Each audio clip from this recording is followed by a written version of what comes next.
दोस्तों, बिहार की सियासत में गजब की हलचल है। बिहार की राजनीति में एक नया तूफान खड़ा हो गया है और इस तूफान का केंद्र है चिराग पासवान और तेजस्वी यादव की गुपचुप मुलाकात। अब सवाल उठ रहे हैं कि ऐसा क्या हुआ कि तेजस्वी यादव को कहना पड़ा कि चिराग पासवान उनके छोटे भाई जैसे हैं और उनके बीच पारिवारिक रिश्ते हैं। आखिर इस मुलाकात के पीछे का राज क्या है? क्या बिहार की सियासत में कोई नया समीकरण बन रहा है? क्या 2020 के विधानसभा चुनाव जैसी स्थिति एक बार फिर नीतीश कुमार के लिए दोहराई जा रही है? और सबसे बड़ा सवाल कि क्या बीजेपी के दिल्ली बैठे आला कमान के माथे पर चिंता की लकीरें उभर रही है? दोस्तों, बिहार की मौजूदा सियासी तस्वीर आपको बताएंगे और यह भी बताएंगे कि ऑपरेशन सिंदूर के बाद बिहार में क्या नया मोड़ आ रहा है। लेकिन उससे पहले एक छोटी सी अपील कि इस वीडियो को अंत तक जरूर देखें। दोस्तों, 2020 का विधानसभा चुनाव आपको याद होगा, लेकिन फिर भी एक फ्लैशबैक में आपको बता देते हैं। दोस्तों, साल 2020 के विधानसभा चुनाव तक उस वक्त बिहार की सियासत में एक बड़ा खेल हुआ था। नीतीश कुमार, जो उस समय एनडीए गठबंधन के साथ थे, उनकी पार्टी जेडीयू को सिर्फ 43 सीटें मिली थी।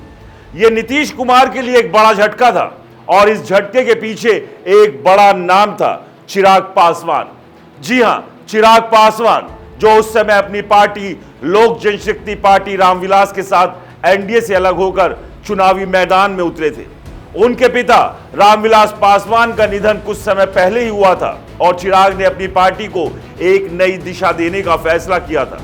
चिराग ने उस चुनाव में जेडीयू के खिलाफ अपने उम्मीदवार उतारे, खासकर उन सीटों पर जहां नीतीश कुमार की पार्टी को कड़ी टक्कर मिली और नतीजा था कि जेडीयू को कई सीटों पर हार का सामना करना पड़ा।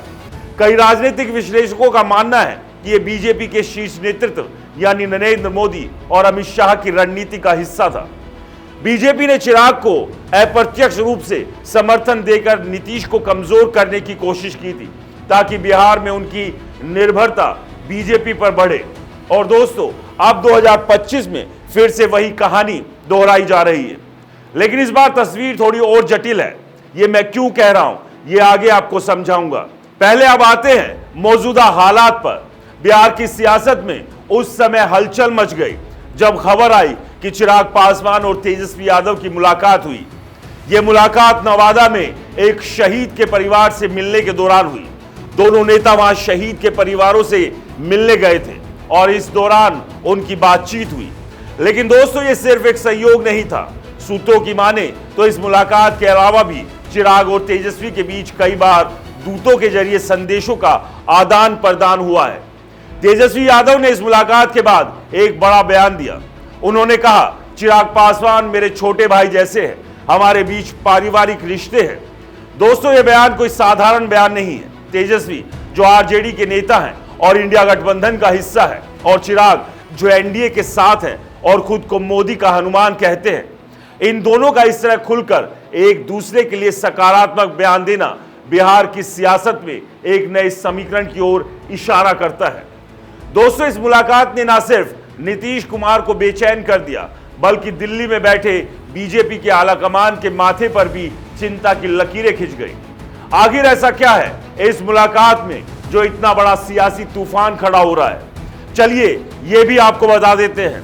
दोस्तों, चिराग पासवान इस समय बिहार की सियासत में एक उभरते हुए सितारे की तरह नजर आ रहे हैं।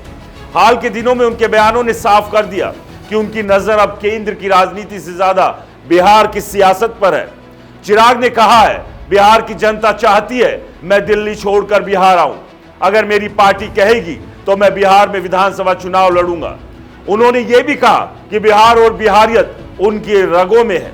उनके पिता रामविलास पासवान की तरह चिराग भी बिहार के लोगों की समस्याओं को उठाना चाहते हैं, खासकर उन बिहारियों की जो दूसरे राज्यों में जाकर मुश्किलों का सामना करते हैं।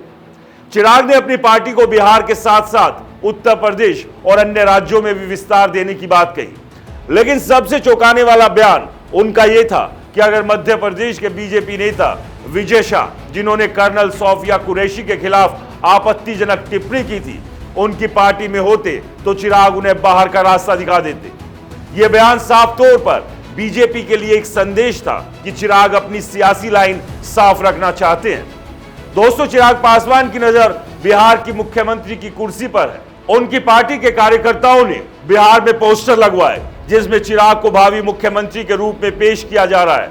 यह साफ संकेत है कि चिराग अब खुद को नीतीश कुमार के विकल्प के रूप में प्रोजेक्ट कर रहे हैं और यही बात नीतीश कुमार को परेशान कर रही है। अब सवाल आता है, आखिर नीतीश कुमार की बेचैनी क्यों बढ़ रही है?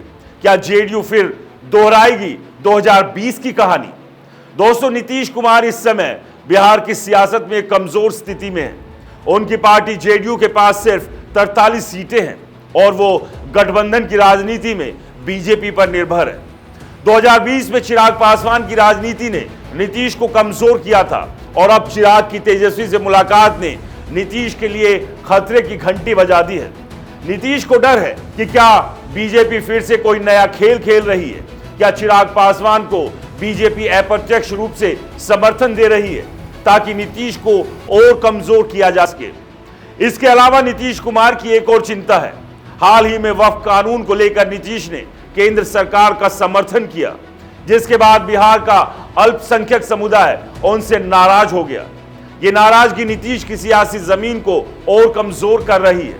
दूसरी ओर चिराग पासवान भी अल्पसंख्यक समुदाय के बीच अपनी पैठ बनाने की कोशिश कर रहे हैं।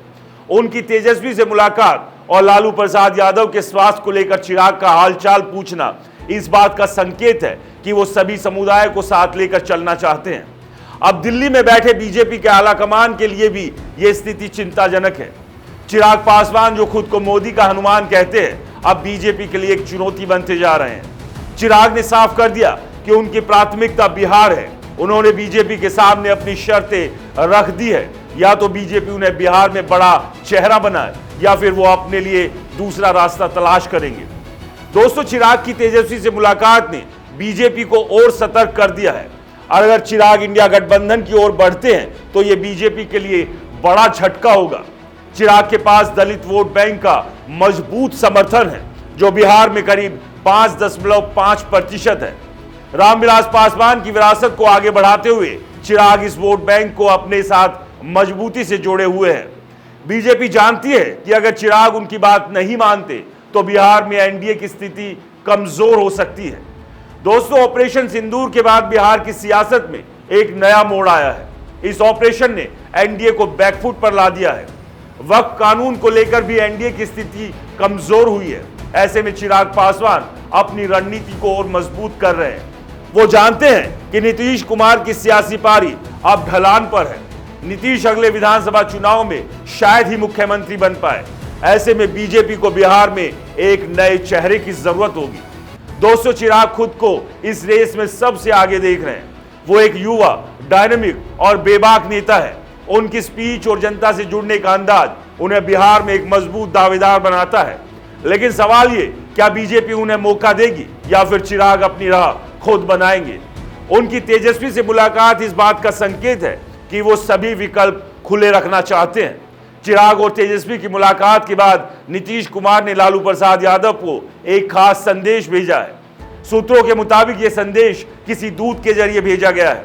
नीतीश और लालू, जो जेपी मूवमेंट के समय से एक दूसरे को जानते हैं, भले ही सियासी तौर पर एक दूसरे के विरोधी हों, लेकिन उनकी बातचीत कभी रुकी नहीं है।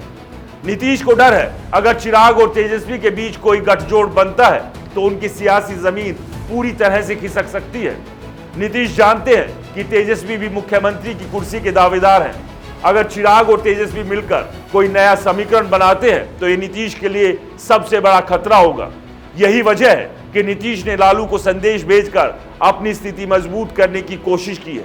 लेकिन सवाल यह है कि क्या लालू इस संदेश को गंभीरता से लेंगे या फिर तेजस्वी अपनी रणनीति पर अड़िग रहेंगे, ये तो देखना होगा। लेकिन चिराग पासवान अपनी सियासी रणनीति को बहुत सोच समझ कर बना रहे हैं।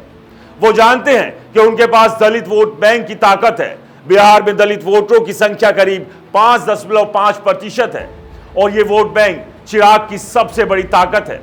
इसके अलावा चिराग युवाओं और अन्य समुदायों के बीच भी अपनी पैठ बढ़ा रहे हैं। उनकी बेबाकी, उनकी स्पीच और उनकी बिहारियत वाली राजनीति उन्हें एक मजबूत दावेदार बनाती है। चिराग ये भी जानते हैं कि बीजेपी के पास बिहार में कोई बड़ा दलित चेहरा नहीं है। यही वजह है कि बीजेपी ने हमेशा रामविलास पासवान को अपने साथ रखा। अब चिराग उसी विरासत को आगे बढ़ा रहे हैं। लेकिन वह यह भी साफ कर चुके हैं कि अगर बीजेपी उनकी शर्तें नहीं मानती तो वो अपने लिए दूसरा रास्ता तलाश सकते हैं। उनकी तेजस्वी से मुलाकात इस बात का संकेत है कि वो इंडिया गठबंधन के साथ भी बातचीत के लिए तैयार है। दोस्तों, बिहार की सियासत में इस समय सबकी नजर बीजेपी के अगले कदम पर है।